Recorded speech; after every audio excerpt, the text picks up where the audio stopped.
സച്ചിദാനന്ദ മാഷെ പരിചയപ്പെടുത്തിക്കൊണ്ട് ആങ്കർ സംസാരിച്ചപ്പോൾ ലോകപ്രശസ്തനായ മലയാള കവിയാണ് സച്ചിദാനന്ദൻ എന്നാണ് വിശേഷിപ്പിച്ചത്. പക്ഷേ ഈ സംസാരത്തിൻ്റെ ടൈറ്റിൽ കഥാകൃത്ത് സച്ചിദാനന്ദൻ എന്നാണ്. നമ്മുടെ എല്ലാവരുടെയും മനസ്സിൽ മലയാളത്തിൽ പതിഞ്ഞു കഴിഞ്ഞ ഒരു വിശേഷണത്തെ വെറുതെ ഒരു കൗതുകത്തോടു കൂടി മാറ്റിയിട്ട ഒരു ടൈറ്റിലാണ് ഈ സംസാരം നടക്കുന്നത്. മാഷ് എഴുതിയ ഒരുപാട് പുസ്തകങ്ങളെക്കുറിച്ച്, കവിതകളെക്കുറിച്ച്, കവിതാ സമാഹാരങ്ങളെക്കുറിച്ച്, യാത്രകളെക്കുറിച്ച്, ലേഖനങ്ങളെക്കുറിച്ച്, പ്രഭാഷണങ്ങളെക്കുറിച്ച്, നാടകങ്ങളെക്കുറിച്ച് ഒക്കെ അതിനിടയിൽ അദ്ദേഹത്തെ പരിചയപ്പെടുത്തി സംസാരിക്കുന്നതിനിടയിൽ അതിൻ്റെ വിശദാംശങ്ങൾ ചെറിയ രീതിയിലെങ്കിലും പറയുകയുണ്ടായി. പക്ഷേ കഥാകൃത്ത് എന്ന രീതിയിൽ മാഷ് ഇതുവരെ അങ്ങനെ ഒരു പൊതുവേദിയിൽ അടയാളപ്പെടുത്തിക്കൊണ്ട് സംസാരം നടന്നതായിട്ട് എനിക്ക് അറിവില്ല. ഒരു പക്ഷേ ഉണ്ടാവാം. ഏതായാലും ഇതിൻ്റെ ടൈറ്റിൽ കഥാകൃത്ത് സച്ചിദാനന്ദൻ എന്നാണ്. 2 കഥാസമാഹാരങ്ങളാണ് മാഷയുടേതായി ഇതിനകം വന്നിട്ടുള്ളത്. ഒന്ന് അനന്തരം എന്നതാണ് ആദ്യത്തെ കഥാസമാഹാരത്തിൻ്റെ പേര്. രണ്ടാമത്തേത് മരിച്ചുപോയ മുത്തശ്ശിക്ക് ഒരു കത്ത് എന്നാണ്. ഈ 2 കഥാസമാഹാരങ്ങളും സോഷ്യൽ മീഡിയയിലൊക്കെ പല രീതിയിലും ചർച്ച ചെയ്യപ്പെട്ടിട്ടുണ്ട്. കവി സച്ചിദാനന്ദനിൽ നിന്നും കഥാകൃത്ത് സച്ചിദാനന്ദനിലേക്കുള്ള മാറ്റത്തെക്കുറിച്ച്, ആ മെറ്റാമോർഫോസിസിനെ കുറിച്ച് മാഷ് തന്നെ ആദ്യം സംസാരിക്കുമെന്ന് വിചാരിക്കുന്നു. ഞാൻ കവി സച്ചിദാനന്ദൻ അല്ലാതായിട്ടില്ല. എൻ്റെ പ്രാഥമികമായ ആവിഷ്കാര മാധ്യമം ഇപ്പോഴും കവിത തന്നെയാണ്. എന്നാൽ എൻ്റെ കവിതയിൽ തന്നെ ഒരു കഥ പറച്ചിലുകാരനുണ്ട് എന്ന് ആദ്യമായി എന്നോട് പറഞ്ഞത്, എന്നെ ആവിധത്തിൽ ചിന്തിപ്പിച്ചത്, ഞാൻ ഫ്രാൻസിൽ കുറേ വായനകൾക്ക് പോയപ്പോൾ അവിടെയുള്ള ഒരു ഫ്രഞ്ച് നിരൂപകനാണ്. ഫ്രഞ്ചിൽ എൻ്റെ ഒരു കവിതാ പുസ്തകമുണ്ട്. അതിൽ നിന്ന് അദ്ദേഹത്തിന് തോന്നിയ വളരെ പ്രധാനമായ ഒരു കാര്യം, എൻ്റെ പല കവിതകളിലും കഥകളുടെ അംശങ്ങളുണ്ട് എന്നാണ്.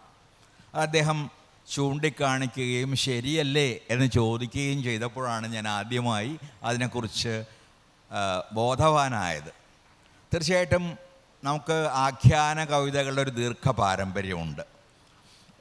രാമായണം തൊട്ടിങ്ങോട്ട് കഥകൾ പറയുന്ന ധാരാളം കവിതകളുണ്ടായിട്ടുണ്ട്. ONV-യുടെയും വയലാറിൻ്റെയും ഒക്കെ ഉൾപ്പെടെ ആ കാലം വരെയെങ്കിലും നമുക്ക് ഒരുപാട് ആഖ്യാന കവിത, നെറേറ്റീവ് പോയിട്രി എന്ന് പറയുന്ന തരത്തിലുള്ള കവിതകൾ ഉണ്ടായിട്ടുണ്ട്. എൻ്റെയും ചില കവിതകൾ അതിൽ പെടുന്നതാണ്. യന്ത്രം എന്ന് പറഞ്ഞൊരു കവിതയുണ്ട്, പശുവും പുലി എന്ന് പറഞ്ഞൊരു കവിതയുണ്ട്. ഇതൊക്കെ കഥകൾ കൂടി പറയുന്ന കവിതകളാണ്. എന്നാൽ ഇതൊന്നും ഫ്രഞ്ചിൽ വന്നിട്ടില്ല. അതുകൊണ്ട് ഞാൻ ആലോചിച്ചു എന്തായിരിക്കാം അദ്ദേഹം ഉദ്ദേശിച്ചത്. അപ്പോഴാണ് അദ്ദേഹത്തോട് തന്നെ ഞാൻ ചോദിച്ചു. അപ്പോൾ അദ്ദേഹം പറഞ്ഞു, നിങ്ങളുടെ ഗാന്ധിയും കവിതയും എന്ന കവിത ഞാൻ വായിച്ചു. അതിൽ ഗാന്ധിയും കവിതയും തമ്മിലുള്ളൊരു സംഭാഷണം ആണ്. അതിൽ സംഭാഷണമുണ്ട്, കഥാപാത്രങ്ങളുണ്ട്, കഥയ്ക്ക് ആവശ്യമായ രീതിയിലുള്ള ഒരു ചെറിയ പ്ലോട്ടുണ്ട്. അതുകൊണ്ട് അതിനെ ഒരു കഥ കൂടിയായി കണക്കാക്കാനാണ് എനിക്കിഷ്ടം എന്ന്. അങ്ങനെ ആലോചിച്ചപ്പോൾ പല കവിതകളുമുണ്ട്. പിന്നീട് ഗാന്ധിയെപ്പറ്റി തന്നെ എഴുതിയ ഒരുപാട് കവിതകളുണ്ട്. ഗാന്ധിയും കവിതയ്ക്ക് ശേഷം ഉള്ള കവിതകൾ, ഗാന്ധിയും വൃക്ഷവും എന്നുള്ളൊരു കവിതയുണ്ട്. ഗാന്ധിയും അംബേദ്കറും പ്രത്യക്ഷപ്പെടുന്ന ഇരുവർ എന്നൊരു കവിതയുണ്ട്. അങ്ങനെ ആഖ്യാന അംശങ്ങളുള്ള ഒരുപാട് കവിതകളുണ്ട് എന്ന് അന്ന് തിരിഞ്ഞു നോക്കുമ്പോഴും ഇന്ന് വീണ്ടും തിരിഞ്ഞു നോക്കുമ്പോഴും എനിക്ക് തോന്നുന്നു. ഒരു പക്ഷേ ആ ഒരു ബീജത്തിൽ നിന്നായിരിക്കണം കഥ എന്നൊരു ആശയം എന്നിൽ മുള പൊട്ടിയത് എന്ന് എനിക്ക് തോന്നുന്നു. അപ്പോൾ ഇത് എൻ്റെ കവിതകൾ പോലെ തന്നെയാണ് വാസ്തവത്തിൽ കഥകളും ഉണ്ടാകുന്നത്. എൻ്റെ സഹധർമ്മിണിക്ക് അറിയാമത്. രാത്രി 2 മണിക്ക് 2:30 മണിക്കൊക്കെ പെട്ടെന്ന് ഞെട്ടി എണീറ്റ് പോയി മേശമേൽ കടലാസിൽ എന്തെങ്കിലും കുറിച്ചിടുന്നുണ്ടെങ്കിൽ അത് എഴുതുകയല്ല, അതിൻ്റെ ഒരു ആശയമോ ഒരു വരിയോ ഒക്കെ ആയിരിക്കും കുറിച്ചിടുന്നത്. പിറ്റേ ദിവസം രാവിലെ നോക്കുമ്പോൾ ചിലതിനൊന്നും അർത്ഥം മനസ്സിലാവില്ല എന്താണെന്നുള്ളത് തന്നെ. ചിലത് മനസ്സിലാവും, അത് വികസിച്ച് ഒരു കഥയോ കവിതയോ ആകും. ഇതെൻ്റെ ഒരു സ്ഥിരം രീതിയാണ്. അപ്പോൾ അങ്ങനെ എൻ്റെ ഈ കഥകളും വാസ്തവത്തിൽ ഈ രീതിയിൽ മിക്കവാറും എല്ലാ കഥകളും ഈ തരത്തിൽ രാത്രി 2 മണിയുടെയൊക്കെ സൃഷ്ടികളാണ്. അപ്പോൾ ഞാൻ ഉണർന്നിരിക്കുകയല്ല, ഉറക്കത്തിൽ നിന്ന് എണീക്കുകയാണ് ഇങ്ങനെ പെട്ടെന്നൊരു കഥയുണ്ടായിട്ട്. പക്ഷേ ആദ്യം ഞാൻ എഴുതിയ കഥ ഈ അനന്തരം എന്ന കഥ ഞാൻ ഈ ഖസാക്കിൻ്റെ ഇതിഹാസം സമീപകാലത്ത് ഒന്നുകൂടി എന്ന് പറഞ്ഞാൽ മൂന്നാമത്തെയോ നാലാമത്തെയോ പ്രാവശ്യമാണ് വായിക്കാൻ ഇടയായി. അതിൻ്റെ മഹത്വം ഞാൻ വളരുമ്പോൾ കുറയുന്നുണ്ടോ കൂടുന്നുണ്ടോ എന്നാൽ എനിക്കതിൻ്റെ ഒരു ശീലമാണ്. ഡോസ്റ്റോയെവ്സ്കിയുടെയും എനിക്കിഷ്ടമുള്ള തോമസ് മാൻ്റെയൊക്കെ കൃതികൾ അങ്ങനെ വായിക്കാറുണ്ട്. യോസ മാർക്കേസ് അങ്ങനെയുള്ള പ്രധാനപ്പെട്ട എനിക്കിഷ്ടമുള്ള സരമാഗു ഇഷ്ടമുള്ള കുറേ എഴുത്തുകാരുണ്ട്. ഇറ്റാലോ കാൽവീനോ ഉണ്ട്, മിലാൻ കുന്ദേര ഉണ്ട്. അപ്പോൾ ഇവരുടെയൊക്കെ പല കൃതികളും പലതവണ വായിച്ചിട്ടുണ്ട്. അപ്പോൾ അങ്ങനെ ഖസാക്കിൻ്റെ ഇതിഹാസം വായിച്ചപ്പോഴാണ് ഈ ആദ്യത്തെ എൻ്റെ കഥ ഉണ്ടായത്. പെട്ടെന്നുണ്ടായ ചിന്ത ഇതായിരുന്നു. അന്ന് രവി അവിടെ രവിയെ പാമ്പ് കടിക്കുന്നതാണല്ലോ ഖസാക്കിൻ്റെ ഇതിഹാസത്തിൻ്റെ അവസാനം. അപ്പോൾ പാമ്പ് കടിച്ചപ്പോൾ മരിച്ചു എന്നാണ് നമുക്ക് ധാരണയുണ്ടാകുന്നത്. മരിച്ചില്ലായിരുന്നു എന്ന് വിചാരിക്കുക. അത് കുറേ വർഷം കഴിഞ്ഞ് റിപ്പ് വാൻ വിങ്കിളിനെ പോലെ അദ്ദേഹം ഇന്ന് ഉണർന്നു വന്നിട്ടുണ്ടെങ്കിൽ എന്തെല്ലാമായിരിക്കും കാണുക, ഖസാക്കിലെ കഥാപാത്രങ്ങൾക്ക് എന്തെല്ലാമായിരിക്കും സംഭവിച്ചിട്ടുണ്ടാവുക. അപ്പോൾ അതിൽ മൈമൂനയും ഖാലിയാരും എല്ലാവരും വരുന്നുണ്ട് ആ കഥയിൽ. അവരോരോരുത്തരും പലതരത്തിലുള്ള മാറ്റങ്ങൾക്ക് വിധേയരായിട്ടുണ്ട്. അപ്പോൾ ഇന്നത്തെ ആ കഥാപാത്രങ്ങളുടെ ഒരു അവസ്ഥ സങ്കല്പിക്കാനുള്ളൊരു ശ്രമത്തിൽ നിന്നാണ് ആ കഥയുണ്ടായത്. അപ്പോൾ ഒരു കഥയുണ്ടായപ്പോൾ എനിക്കൊരു ആത്മവിശ്വാസം കിട്ടി. അത് റൂമി പ്രസിദ്ധീകരിക്കുകയും ചെയ്തപ്പോൾ ഒരു പക്ഷേ എനിക്ക് കഥ എഴുതാൻ കഴിഞ്ഞേക്കുമെന്ന് തോന്നി. പിന്നീട് ഇങ്ങനെ ഇടയ്ക്കിടയ്ക്ക് പല രീതികളിലെ പ്രചോദനങ്ങളും ഞാൻ നേരത്തെ പറഞ്ഞ പോലെ ഈ നിശാശയങ്ങളും രാത്രി വരുന്ന ആശയങ്ങളും ഒക്കെ ഉണ്ടായി. അങ്ങനെയാണ് ഈ കഥ എഴുത്ത് ആരംഭിക്കുന്നത്. പക്ഷേ കഥയും ഞാൻ ഒരു കാര്യം കൂടി പറയാം, നമുക്ക് അധിക സമയമെന്ന് എനിക്കറിയാം. കഥയും കവിതയും തമ്മിലൊരു ബന്ധമുണ്ട് എന്ന് എനിക്ക് വളരെ മുമ്പേ തോന്നിയിട്ടുണ്ട്. അത് മലയാളത്തിൽ എനിക്ക് ആദ്യം തോന്നിയത് മാധവിക്കുട്ടിയുടെ കഥകൾ വായിക്കുമ്പോഴാണ്. മാധവിക്കുട്ടിയുടെ പല കവിതകളും അവർ പിന്നീട് കഥയായിട്ട്, അല്ലെങ്കിൽ പല കഥകളും പിന്നീട് കവിത എഴുതിയിട്ടുണ്ട്. ഇംഗ്ലീഷിലാണ് കവിത, മലയാളത്തിലാണ് കഥ. അപ്പോൾ നാണി എന്ന് പറഞ്ഞൊരു മുക്കി താഴ്ത്തി കൊല്ലപ്പെട്ട ഒരു സ്ത്രീയെക്കുറിച്ച്, ഒരു മുതലാളിക്ക് ജോലി ചെയ്തിരുന്നു, ആ സ്ത്രീ പ്രഗ്നൻ്റ് ആവുന്നു, അങ്ങനെ അവരെ മുക്കിക്കൊല്ലുന്നതിൻ്റെ കഥ. അത് തന്നെ അവരുടെ നാണി എന്ന് പറയുന്ന അതേ പേരിൽ തന്നെയുള്ള ഒരു കവിതയിലും വിഷയമായി വരുന്നുണ്ട്. ഇങ്ങനെ കുറേയുണ്ട് കവിതയും കഥയും. അപ്പോൾ ആ കാര്യം മാത്രമല്ല, കവിതയുടെ അല്ലെങ്കിൽ കവിത്വത്തിൻ്റെ ഒരു അംശം നല്ല കഥകളിലൊക്കെ ഞാൻ കണ്ടിട്ടുണ്ട്. അത് ഞാൻ നേരത്തെ പറഞ്ഞ പോലെ എനിക്ക് വളരെ പ്രിയപ്പെട്ട കഥാകൃത്തായ കാൽവീനോവിൻ്റെയൊക്കെ കഥയിൽ അതിലൊന്ന് മാജിക്കിൻ്റെ ഒരു അംശമുണ്ട്. എന്നെ സംബന്ധിച്ച് നല്ല കഥകളിലൊക്കെ ഒരു മാജിക് എന്ന് പറയാവുന്ന അല്ലെങ്കിൽ അപ്രതീക്ഷിതത്വത്തിൻ്റെ ഒരു അംശമുണ്ട്. എന്ന് മാത്രമല്ല, പ്രത്യേകിച്ചും ഈ നല്ല കഥകൾ പലതും അവസാനിക്കുന്നത് തീരെ പ്രതീക്ഷിക്കാത്ത രീതിയിലായിരിക്കും. അത് കവിതയെ സംബന്ധിച്ച് ഞാൻ വളരെ ചെറുപ്പത്തിലേ പഠിച്ച രഹസ്യങ്ങളിലൊന്ന് അതിൻ്റെ അവസാന വരികൾ പിറകോട്ട് മുമ്പ് എഴുതപ്പെട്ട വരികളെ മുഴുവൻ ഇല്യൂമിനേറ്റ് പ്രകാശിപ്പിക്കുന്നു എന്നാണ്. അതിനൊക്കെ പുതിയ പുതിയ അർത്ഥങ്ങൾ കൊടുക്കും ഈ അവസാനത്തെ വരികൾ. അതുപോലെ തന്നെ കഥ എഴുതുമ്പോഴും ഈ അവസാനത്തെ വരികൾ ആ കഥയെ മുഴുവൻ തന്നെ പുതിയ രീതിയിൽ വായിക്കാൻ നമ്മെ പ്രേരിപ്പിക്കുകയും പുതിയ അർത്ഥങ്ങൾ കൊടുക്കുകയും ചെയ്യും. ആ ഒരു ബന്ധം, അപ്പോൾ ഭാഷയുടെ സൗന്ദര്യത്തിൻ്റെ ഒരു ബന്ധം, അവസാനം ഇതിൽ ഉണ്ടാകുന്ന അത്ഭുതകരമായ ഒരു പരിണാമത്തിൻ്റെ ഒരു രീതി, പിന്നെ കവിതയിൽ തന്നെയുള്ള ആഖ്യാനത്തിൻ്റെ അംശങ്ങളെ വികസിപ്പിച്ചാൽ ചിലപ്പോൾ കഥകളായി മാറാമെന്ന സത്യം, ഇതെല്ലാം ചേർന്നാണ് പതുക്കെ കവിതയിൽ നിന്ന് കഥയിലേക്ക് എന്നെ പ്രവേശിപ്പിച്ചതും. അങ്ങനെ തുടർച്ചയായിട്ടൊന്നും അല്ലെങ്കിൽ ഇടയ്ക്കിടയ്ക്ക് കഥകൾ എഴുതാൻ തുടങ്ങിയതും. അത് ഇവിടുത്തെ പ്രധാന വാരികകളും മാസികകളൊക്കെ വളരെ ഹാർദവമായി സ്വീകരിച്ചു, മലയാള ഭാഷയിൽ പറയുകയാണെങ്കിൽ. അപ്പോൾ ആ തരത്തിൽ നോക്കിയപ്പോൾ ഓക്കെ, എഴുതിയേക്കാം. ഇനിയും ഒരു സമയത്തും എനിക്ക് കവിതയെ പറ്റിയും പറയാൻ പറ്റില്ല, കഥയെ പറ്റിയും പറയാൻ പറ്റില്ല, ഇനി എഴുതുമോ എന്നുള്ള കാര്യം. എനിക്ക് എഴുതാതിരുന്ന റൈറ്റേഴ്സ് ബ്ലോക്ക് എന്ന് പറയുന്ന ഒരു തവണ ഉണ്ടായിട്ടുള്ളൂ. ഒരു 1.5 വർഷം ഞാൻ ഒന്നും എഴുതാതിരുന്നു. പക്ഷെ അതിനുശേഷം കവിത തിരിച്ചു വന്നു. പിന്നെ എനിക്ക് അങ്ങനത്തെ ഒരു ബ്ലോക്ക് ഉണ്ടായിട്ടില്ല. അതുകൊണ്ട് ഞാൻ വിചാരിക്കുന്നത് ഞാൻ കവിത എഴുതിക്കൊണ്ടിരിക്കും ബോധവും ഓർമ്മയും ഒക്കെ ഉള്ളിടത്തോളം കാലം എന്നാണ്. അതുപോലെ കഥയും വല്ലപ്പോഴും ഉണ്ടാകുന്നു, വല്ലപ്പോഴും എഴുതുന്നു. മാഷ സമയം കുറഞ്ഞു പോയാൽ മാഷ് പറയാതെ പോകുമോ എന്ന ഭയം കൊണ്ടാണ് ഞാനൊരു ചോദ്യം കൂടി ചോദിക്കുന്നത്. അല്ലാതെ മാഷോട് ചോദ്യം ഇല്ലാതെ 1.5 മണിക്കൂർ വേണമെങ്കിൽ മാഷ് ഇതിനെക്കുറിച്ച് സംസാരിക്കുന്നത് എനിക്കറിയാം. ഈ രണ്ടാമത്തെ കഥാസമാഹാരത്തിലൊക്കെ ഒരുപക്ഷെ എനിക്ക് തോന്നുന്നു ഇന്ത്യയിലെ രാഷ്ട്രീയ വർത്തമാനത്തെ വളരെ കൃത്യമായി ഒരു രൂപകാത്മകമായി എന്ന് പറയുന്നതിനേക്കാൾ കുറേ കൂടി പ്രത്യക്ഷമായി തന്നെ ചിത്രീകരിക്കുന്ന തരത്തിൽ ആണ് അതിലെ കഥകളുടെ പ്രമേയമുള്ളത്. ആഖ്യാനത്തിലാവട്ടെ ഒരു ഇന്ത്യൻ ശൈലി എന്നാണ് മാഷ് അതിനെ വിശേഷിപ്പിച്ചത്. പകുതി യാഥാർത്ഥ്യവും പകുതി അയഥാർത്ഥമായ സംഗതികളും കൂടി കലരുന്ന ഒരു ഇന്ത്യൻ രീതിയാണ് എൻ്റെ ഫിക്ഷൻ എന്നുള്ള രചന രീതി, ആഖ്യാന രീതിയെ സ്വീകരിച്ചത്. ഇത് രണ്ടും കൂടി ഒന്ന് ചേർത്തുകൊണ്ട് ഒരു മറുപടി കൂടി വന്നാൽ ഇന്ത്യൻ പൊളിറ്റിക്സിനെ, ഇന്ത്യയുടെ വർത്തമാനാവസ്ഥയെ കൃത്യമായി കഥയിലേക്ക് പ്ലേസ് ചെയ്തത് ബോധപൂർവം തന്നെയാണോ?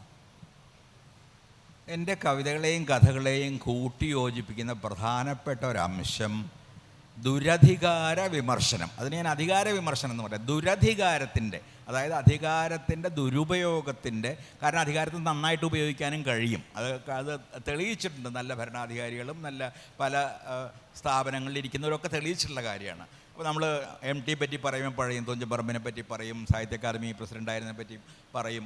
അതൊക്കെ അധികാരം ഏതെങ്കിലും രീതിയിൽ മനുഷ്യർക്ക് പ്രയോജനപ്പെടുന്ന രീതിയിൽ പ്രയോഗിക്കാൻ പറ്റുന്നതിനുള്ള ശ്രമങ്ങളാണ്. പക്ഷെ അതേസമയം ദുരധികാരം എന്നത് അധികാരം ഒരാളിലേക്ക് ചുരുങ്ങിക്കൂടുകയും ജനങ്ങൾക്കുണ്ടായിരുന്ന അധികാരങ്ങൾ ഒന്നൊന്നായി പിടിച്ചെടുക്കപ്പെടുകയും അത്തരമൊരു സന്ദർഭത്തിലാണ് അത് ദുരധികാരമായി മാറുന്നത്.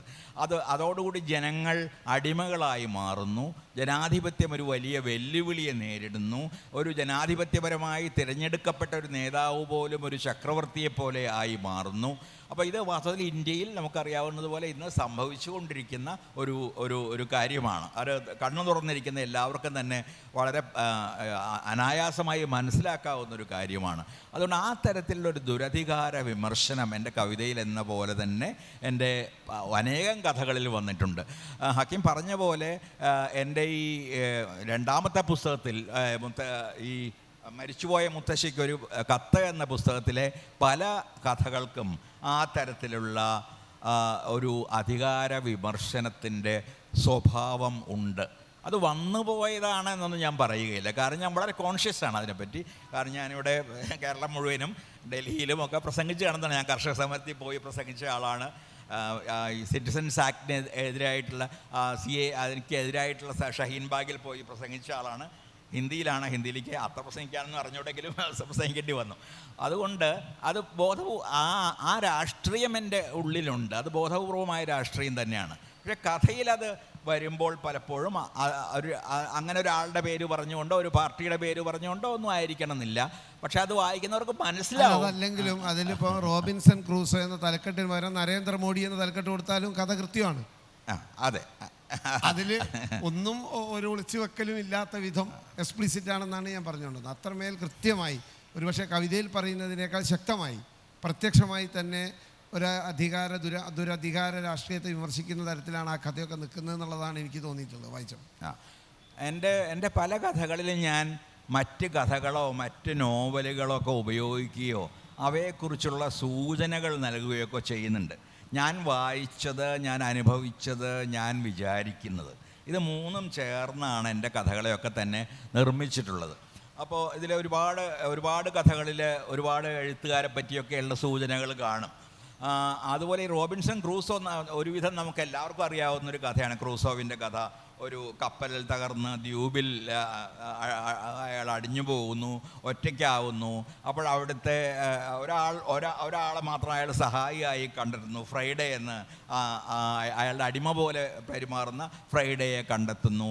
ഇങ്ങനെയുള്ളൊരു കഥയുണ്ട്. അപ്പോൾ ആ കഥ ഞാൻ ഈ അനന്തരത്തിൽ ചെയ്തൊരു കാര്യം തന്നെയാണ് വേറൊരു തരത്തിൽ ഇവിടെ ചെയ്തത്. ആ ക്രൂസോ നാട്ടിൽ പോയി കഴിഞ്ഞ് വീണ്ടും ആ ദ്വീപിലേക്ക് തിരിച്ചു വരുന്നു. ആ തിരിച്ചു വരുമ്പോൾ അയാൾ പഴയ നിസ്സഹായനായ ഒരു അടിമയെ ആശ്രയിക്കേണ്ട ഒരാളല്ല, മറിച്ച് ആ ദ്വീപിനെ കീഴടക്കാൻ ശ്രമിക്കുന്ന ഒരു അധികാരിയാണ്. അതിന് വേണമെങ്കിൽ ഒരു അധിനിവേശം, കോളനൈസേഷൻ എന്ന് തന്നെ പറയാവുന്ന രീതിയിൽ ആ ദ്വീപിനെ കോളനൈസ് ചെയ്യാൻ ശ്രമിക്കുന്ന, അതിലെ ജനങ്ങളെ ഒരു അധിനിവേശിത ജനതയാക്കി മാറ്റാൻ ശ്രമിക്കുന്ന ഒരു ആളായിട്ടാണ് അയാൾ ആ ദ്വീപിലേക്ക് രണ്ടാമതും വരുന്നത്. ആ ദ്വീപിന് ഇന്ത്യയുടെ ഛായയുണ്ടെന്ന് ഒറ്റ വായനയിൽ തന്നെ അറിയാം. കാരണം ആ ദ്വീപിൻ്റെ തെക്കൻ ഭാഗത്ത് ചില പ്രതിരോധങ്ങൾ ഉണ്ടാകുന്നതിനെക്കുറിച്ചും ആ ദ്വീപിലെ കർഷകർ നടത്തുന്ന ഉയർത്തെഴുന്നേൽപ്പിനെക്കുറിച്ചും ഒക്കെയുള്ള സൂചനകൾ ഉണ്ട്. അതുപോലെ പഠിപ്പ്, പുസ്തകങ്ങൾ, എഴുത്ത് ഇതൊക്കെ വളരെ അപകടകരമാണ് എന്ന് ക്രൂസോ തിരിച്ചറിയുന്നതിൻ്റെ ഒരു കഥയുമുണ്ട്. അപ്പോൾ തിരിച്ചറിയുന്നൊരു സൂചനയുമുണ്ട്. അതുപോലെ ഈ ക്രൂസോവിൻ്റെ സഹായിയും ഉപദേശകനുമായ ബ്രൂസോ എന്ന് പറഞ്ഞൊരാളുമുണ്ട്. ആരാണെന്നും ഞാൻ നിങ്ങൾക്ക് പറയേണ്ടതില്ല. അപ്പോൾ ഈ ബ്രൂസോവിനെ ക്രിയേറ്റ് ചെയ്താണ്. ഈ ക്രൂസോയും ബ്രൂസോയും തമ്മിലുള്ള സാഹോദര്യത്തിലൂടെ ഉടലെടുക്കുന്ന അതിഭീഷണമായ സ്വേച്ഛാധിപത്യത്തിൻ്റെ ഒരു സന്ദർഭമാണ് വാസ്തവത്തിൽ അതിൽ നിരന്തരമായി ഉണ്ടാക്കാൻ ശ്രമിച്ചിട്ടുള്ളത്. അതിനുവേണ്ടി ബ്രൂസോ ഒരുപാട് കാര്യങ്ങൾ പറഞ്ഞു കൊടുക്കുന്നു. എങ്ങനെയാണ് ചരിത്രത്തെ വളച്ചൊടിക്കേണ്ടത്, എങ്ങനെയാണ് സത്യങ്ങളെയൊക്കെ അസത്യങ്ങളാക്കി മാറ്റേണ്ടത്.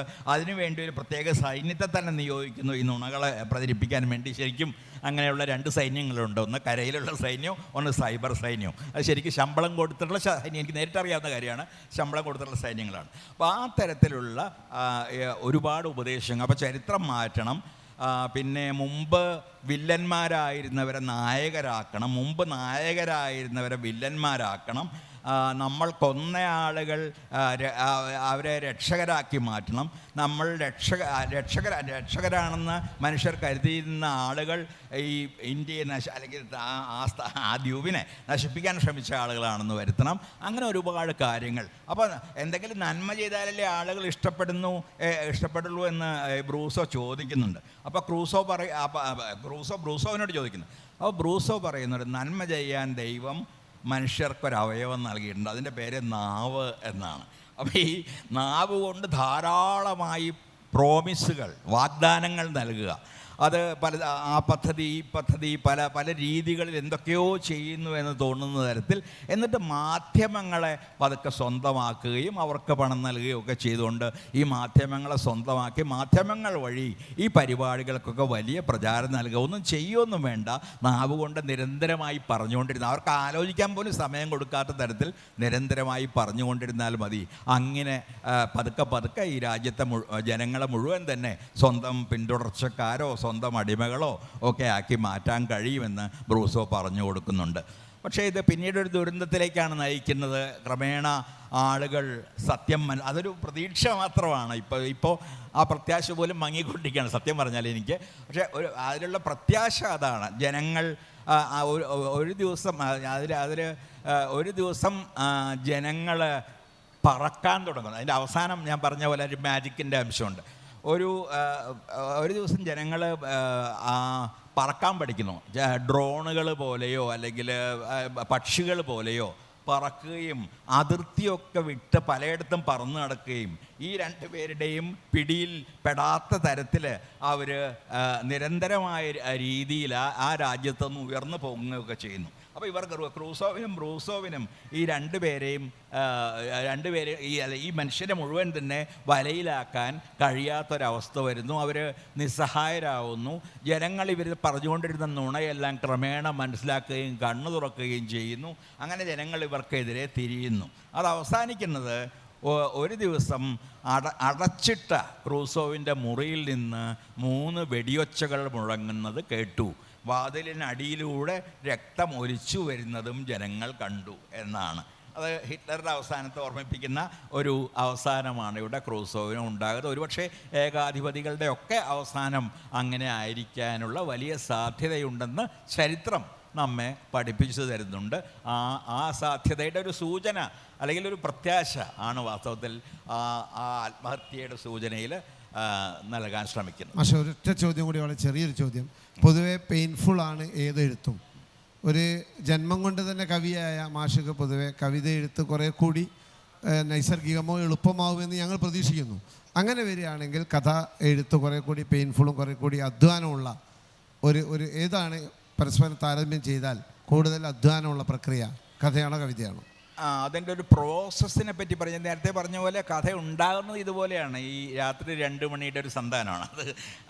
ഒരു വരിയോ ഒരു പ്ലോട്ടോ എന്തെങ്കിലും ആയിട്ട് ഉണ്ടാകുന്നു. രാവിലെ എണീറ്റ് അത് വിശദമായി ഒന്ന് എഴുതാൻ ശ്രമിക്കുന്നു. അപ്പോൾ ആദ്യത്തെ ഡ്രാഫ്റ്റാണ് ഞാൻ പിറ്റേ ദിവസം രാവിലെ, ചിലതൊക്കെ പോവും, അത് എന്താണെന്ന് എനിക്ക് ഓർമ്മ പോലും വരില്ല, പക്ഷെ ചിലതെല്ലാം ഒരു ഫസ്റ്റ് ഡ്രാഫ്റ്റ് ഉണ്ടാക്കുന്നു. പിന്നീടാണ് ആ ഡ്രാഫ്റ്റിൽ കുറച്ച് വർക്ക് ചെയ്യുകയും ചിലപ്പോൾ കൂടുതൽ കഥാപാത്രങ്ങളെ കൊണ്ടുവരികയും സന്ദർഭങ്ങളെ കൊണ്ടുവരികയും ഭാഷ കുറച്ചുകൂടി പോളിഷ് ചെയ്ത് കൂടുതൽ നന്നാക്കാൻ ശ്രമിക്കുകയും അതിൽ ചില ഭാഗങ്ങളിലെങ്കിലും കവിത്വത്തിൻ്റെ ഒരു അംശം കൊണ്ടുവരികയും ഒക്കെ ചെയ്ത്, അപ്പോൾ അതിൽ തീർച്ചയായിട്ടും പണിയുണ്ട്. കവിതയിലും പണി ഉണ്ട്. കവിത ഇവർക്കറിയാം, ഞാൻ കൈകൊണ്ട് എഴുതുന്ന ഒരേ ഒരു സാധനം ഇപ്പോഴും കവിതയാണ്. അത് വെറും ശീലമാണ് കേട്ടോ, അതിന് പ്രത്യേക മേന്മയൊന്നുമില്ല. അതെൻ്റെ ശീലം കൊണ്ട് ആദ്യത്തെ 2-3 ഡ്രാഫ്റ്റുകൾ ഞാൻ കടലാസിൽ പേന കൊണ്ട് എഴുതുകയാണ് ചെയ്യുക. അത് പഴയ ശീലം കൊണ്ടായിരിക്കും. ഈ കയ്യിലൂടെയാണ് കവിത വരുന്നതെന്ന് എന്തോ ഉണ്ട്. അപ്പോൾ അതുകൊണ്ട് അത് കഴിഞ്ഞിട്ട് ഞാൻ എൻ്റെ ടാബ്ലറ്റിലേക്കോ അല്ലെങ്കിൽ ലാപ്ടോപ്പിലേക്കോ പകർത്തിയിട്ട് പിന്നീട് ബാക്കിയുള്ള റിവിഷൻസ് അതിൽ നടക്കുന്നു. പക്ഷേ കഥയെ സംബന്ധിച്ച് കഥയുടെ ഫസ്റ്റ് ഡ്രാഫ്റ്റ് തന്നെ ഞാൻ ഇങ്ങനെയാണ് എഴുതുന്നത്, ലാപ്ടോപ്പിലോ ഒക്കെയാണ് എഴുതുന്നത്. അതിൽ പക്ഷേ പഴയ ഡ്രാഫ്റ്റുകൾ സൂക്ഷിക്കും. കാരണം പലപ്പോഴും നമുക്ക് എഴുതുന്ന എല്ലാവർക്കും അറിയാം, ചിലപ്പോൾ പഴയ ഡ്രാഫ്റ്റിലേക്ക് തിരിച്ചു പോകേണ്ടി വരും. ചിലപ്പോൾ അതായിരുന്നു കൂടുതൽ നല്ലത് എന്ന് നമ്മൾ പരിഷ്കരിക്കാൻ ശ്രമിക്കുമ്പോൾ തോന്നും. അതുകൊണ്ട് ഞാൻ ഓരോ ഡ്രാഫ്റ്റായിട്ട് സൂക്ഷിച്ചു വയ്ക്കുകയും അവസാനത്തെ ഡ്രാഫ്റ്റ് തയ്യാറാക്കുമ്പോൾ മറ്റ് ഡ്രാഫ്റ്റുകളൊക്കെ ഒന്ന് എടുത്ത് നോക്കുകയും അങ്ങനെ ആ ഒരു ഫൈനൽ ഡ്രാഫ്റ്റിൽ എത്തിച്ചേരുകയും ചെയ്യും. അതാണ് അതിൻ്റെ ഒരു പ്രോസസ്സ് എന്ന് പറയുന്നത്. ഞാനൊന്നും രാഷ്ട്രീയത്തെക്കുറിച്ച് പറഞ്ഞതുകൊണ്ട് ഇതിൽ വാസ്തവത്തിൽ എല്ലാ കഥകളും രാഷ്ട്രീയമാണ്. ഇതുപോലെ വളരെ പ്രത്യക്ഷമായി രാഷ്ട്രീയം ആയിട്ടല്ല. ഇതിൽ ഒരു സാധാരണക്കാരൻ്റെ അസാധാരണ കഥ എന്ന് പറഞ്ഞൊരു കഥയുണ്ട്. ഞാനിതിൻ്റെ ഒന്നും കഥയിലേക്കൊന്നും പോകുന്നില്ല. അപ്പോൾ അതിൽ ഒരാൾക്ക് ഒരു മന്ത്രദൃഷ്ടി കിട്ടുകയാണ്. അതായത് ദുഷ്ടന്മാരെ നശിപ്പിക്കാൻ 3-ാം കണ്ണ് തുറക്കാൻ അയാൾക്ക് പറ്റുന്നു. അങ്ങനെ അയാൾ ആദ്യം തൻ്റെ തന്നെ മേലധികാരി കൈക്കൂലി വാങ്ങേണ്ടത് കണ്ടപ്പോൾ അറിയാതെ തന്നെ ആ കണ്ണ് തുറക്കുകയും അതിൽ അയാൾ ഭസ്മമായി പോവുകയും ചെയ്യുന്നു. എന്താ അയാൾക്ക് സംഭവിച്ചെന്ന് ആർക്കും അറിഞ്ഞുകൂടാ. ആ ഫയലൊക്കെ മേശപ്പുറത്തുണ്ട്, ബാക്കിയുള്ള എല്ലാവരും അവിടെ ഇരിക്കുന്നുണ്ട്. അങ്ങനെ പോകുന്നു. മറ്റൊരിടത്ത് ഒരു സ്ത്രീയെ ബലാത്സംഗം ചെയ്യാൻ ശ്രമിച്ച ഒരാൾ ഒരു കുറ്റിക്കാട്ടിൽ വെച്ച് ഇയാളെ കാണാൻ ഇടവരികയും അവിടെ അയാളുടെ ഇതുപോലെ കണ്ണ് തുറക്കുകയും ആ ആൾ ചാരമായിട്ട് മാറുകയും ചെയ്യുന്നു. പക്ഷേ ഇത് ആരാണെന്ന് ആർക്കും കണ്ടുപിടിക്കാൻ പറ്റില്ല. മിക്കവാറും ഇയാളും മറ്റൊരാളും മാത്രമുള്ള സന്ദർഭങ്ങളിലാണ് ഈ കൊല്ലൽ അല്ലെങ്കിൽ ഈ ചാരമാക്കൽ നടക്കുന്നത്. അങ്ങനെയുള്ളൊരു കഥയാണ്. പിന്നീട് അതൊരു പ്രത്യേകതരം കഥയാണ്. അതിന് 4 പോസിബിൾ എൻഡിങ്സ് ഞാൻ കൊടുത്തിട്ടുണ്ട്. ഒന്നാമത്തെ അവസാനം, രണ്ടാമത്തെ ഇങ്ങനെ അവസാനിക്കുക എന്ന് പറഞ്ഞിട്ട്. ഒരിടത്ത് അയാൾ ഒരു മാന്ത്രികനായിട്ട് അപ്രത്യക്ഷപ്പെടുന്ന ഒരു കഥയുടെ അവസാനത്തിൽ അത് ഞാൻ അവസാനം പറയുന്നൊരു കാര്യമുണ്ട്. ഇത് കൊട്ടാരത്തിൽ ശങ്കുണ്ണി എന്നോട് പറഞ്ഞു തന്ന ഒരു കഥയുടെ രൂപഭേദമാണ്. നമ്മുടെ ഐതിഹ്യമാല എഴുതിയ കൊട്ടാരത്തിൽ ശങ്കുണ്ണിയാണ്. അപ്പോൾ വേറൊരിടത്ത് ഇയാളൊരു സിദ്ധനാണെന്നുള്ള രീതിയിൽ വരികയും അയാളുടെ പേരിൽ, അപ്പോൾ അടുത്ത കാലത്ത് സമാധിയുടെ കഥയൊക്കെ പ്രചരിക്കുന്നുണ്ട്. അതുപോലെ ഒരു സിദ്ധനാണെന്ന് പറഞ്ഞാൽ അയാൾക്കൊരു അമ്പലം ഉണ്ടാവുക, അതിനെ ചുറ്റി ആളുകൾ അയാളെ ആരാധിക്കാൻ തുടങ്ങുകയൊക്കെ ചെയ്യുന്നു. ഇങ്ങനെ 3-4 അവസാനങ്ങൾ അതിന് കൊടുത്തിട്ടുണ്ട്.